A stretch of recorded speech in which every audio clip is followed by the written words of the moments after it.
Alright guys, this is Garrett here with 11 Bang Bang. I want to show you a little something came in the mail today. This is a Royal Irish Constabulary revolver. Most of these are made by Webley. This one in particular is made in Belgium. And we actually bought it out of a museum up in Wyoming. As you can see, kind of has that Rigger Wrangler thing going on. These are interesting little guns. They really popular in the American West. They started making these in 1868 and they just took over the world by storm. This one has been in Ireland, Canada, Arizona, and then back to Wyoming. But what they did was they started cutting down the barrels on these, and they called them the British Bulldog. You hear a lot of people talk about. It's rumored that Custer carried one of these at the Battle of Little Bighorn, and that's actually pretty substantially backed up by some evidence. But they are really interesting guns. This is a gun you'll see on the Sherlock Holmes movies too. Double action. They were one of the first military adoption guns in center fire. What you do is you just go like that, and this is your ejector rod. Punch it through like that. It's got a loading gate just like a Colt. Then when that's out, you can really easily pull that base pin, open the loading gate, and the cylinder comes out. There's a lot going on in this little pistol. We can't actually take any screws out of it on film for YouTube, but I don't believe this pistol has been cleaned in probably 100 years. So we are going to disassemble it, throw it in the ultrasonic cleaner, and see what comes out. And we'll see as soon as I get it disassembled. Alright guys, we got her apart. This is a very interesting piece of machinery. Like I said before, this is actually the Belgium-made constabulary gun. And the way they did this was it was built in little shops and mostly put together by hand. So all kinds of interesting stuff. We do have a little breakage right here on this, but I don't think it's going to hurt anything because it goes inside the frame and I don't think it can move. Grips are made out of pretty good wood here. Let's go over here to this hammer. This is one of the earliest cases I found of a rebounding hammer, kind of. Because this right here is what goes down in there and holds that back. And you have this right here which holds the spring, and it all kind of pivots. Kind of reminds me of a Gaunt revolver. Now this is the main trigger, and I'll turn it over here, it's filthy, but that right there is your bolt stop, and it's actually working.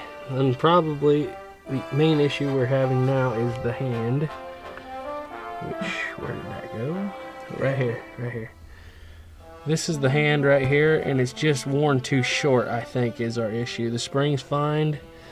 I think this should be a little taller. Either it's broke or worn short. I don't know. I can't really find a picture exactly what one should look like. But anyway, this trigger is not actually a trigger. It does not trip the sear. All this trigger does is it rotates and locks the cylinder into place. And this is the actual trigger. And the way it works is they go together like this. And when it gets to the very back of rotating the cylinder, it trips that trigger. So it actually has two triggers, which trips the spring, which trips the hammer. And so, you know, there's a lot of things that are like a Colt, but a lot of things that aren't.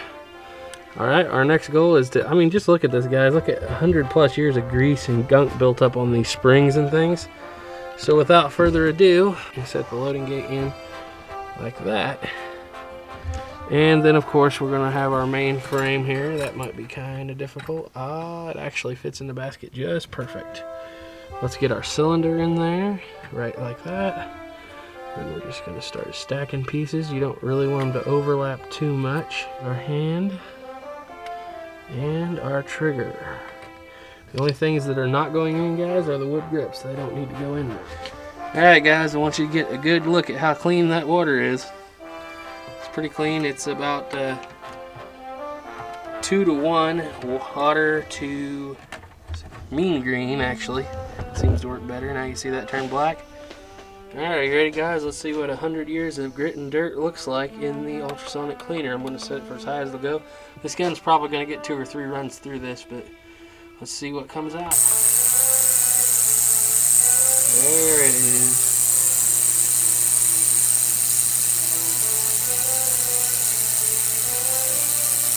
Oh yeah. I think we're getting some dirt out of there. What's that white stuff? That's oil. Oil comes to the top of the water, it separates. Wow. I'm kind of impressed with the amount of gunk that can stay in one of these over 100 years. Especially when you're out in the American West. When this thing was made, there was not a lot of sanitary conditions for it to be in, shall we say. Well, it could have been somewhere where it could have been in a city house, possibly, but it might more than likely have been in a dirt floor cabin for all we know.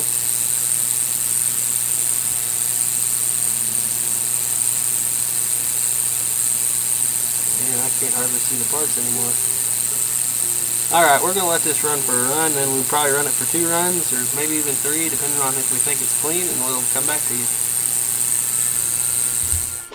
3 runs through the ultrasonic cleaner. Let's get this bad boy out of here. That water's hot. I'm seeing a lot more metal than before. You can see that steaming. That hot water will actually help it to evaporate quicker, but you want to tip the barrel down so we're not dripping a bunch of this nasty water all over the place. We'll run this over to the table. Okay guys, got it all out. It looks like a new gun. I know the camera may not be able to pick it up, but there's a lot more metal showing. The caked up rust and stuff is gone off these springs, at least the caked up grease. So now what we got to do is we got to dry all these parts, apply a new coat of oil because we did degrease them, and then we will put it back together and see what we got going on. I completely dumped this, and if you look in there, you'll see a bunch of lead shavings, maybe little steel shavings. And I probably dumped a lot of that out, but all that stuff is inside these old guns and you got to get it out. So an ultrasonic cleaner is a good way to go. Okay, so this revolver was sold to us as a 450 Adams, which it would have been easy for the man to misjudge the caliber. A 450 Adams should be a 4.52 to 4.54 and should technically fit a 45 long Colt case. Now the 45 long Colt case of course is longer than the cylinder, so it would go all the way through, but it should fit. So we drop our 45 in and that's all the farther it goes. I don't believe 45 is actually the bullet for this, so we go over here to a 44 Magnum case and it looks to be about right. It's got a little play in there, not a lot, about like normal. This side is perfectly the right size. So what I'm thinking is this is actually, instead of a 450 Adams, this is probably a 44 caliber Webley, which would make sense because that was a very common caliber in the American West. But just to make sure, we went ahead and we ran the calipers in the bore, and we found this bore at its widest point is 44. Between the rifling, it's actually a 430, which is the exact size of 44 Webley. So I believe we have a 44 Webley, which is actually really easy to load ammo for. All you gotta do is take this 44 Magnum case, cut it down to a certain length, load it with black powder, and actually you can use a 429 bullet in this. It's not quite as tight a fit as the original 43 caliber that would go in it, but it should work just fine. Alright, let's put this gun back together and we'll see what it looks like. Alright guys, there we go. It's cleaned up. It does need a few parts. It needs a hand because we're not supposed to be able to do this Ruger Wrangler thing. The handspring is intact, as you've seen. The hand is just too short because if you get this cocked back to a certain point and raise the hand, right there, the point is right there. You can hear it clicking, and that's how it's supposed to sound on the hand. These guns are kind of cool, as in, see as that set down there, it has a rebounding kind of hammer thing, so you can load all 6, but you're not supposed to spin it backwards quite that easy. However, I am very pleased with the way that this cleaned up. Let me see if I can get the camera to focus so you can see this. There we go. The British Constabulary. Alright, well, next thing to do with this gun is get some parts, but now you guys have seen it cleaned up. It's smooth. It is a lot smoother.